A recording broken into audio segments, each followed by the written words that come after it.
अस्सलाम वालेकुम viewer, how are you. ये जो हमने आम के अभी जो ना दरख्त लगाए हैं, ये नए नए पौधे हैं। ये देखें जी, ये आम का दरख्त है, वो भी लगाए हैं, आगे भी लगाए हैं।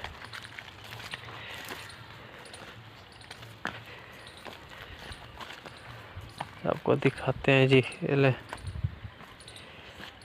ये लेमन का दरख्त है,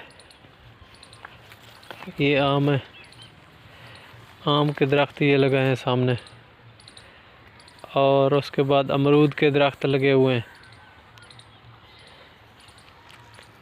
दरख्त लगाए हैं सारे, अमरूद और लेमन आम दरख्त लगाए हैं। ये छोटे छोटे पौधे हैं।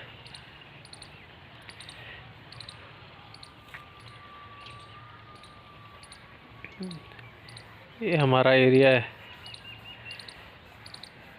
गांव है हमारा, ऐसे समझ लें।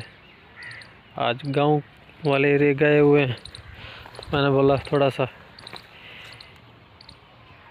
ये व्यू भी दिखा लें गांव का।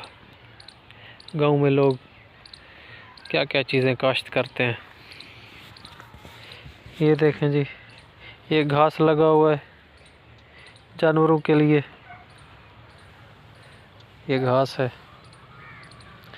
ये घास भी है, और उसके दरमियान जो न लाइन में बागात भी लगा दी हैं।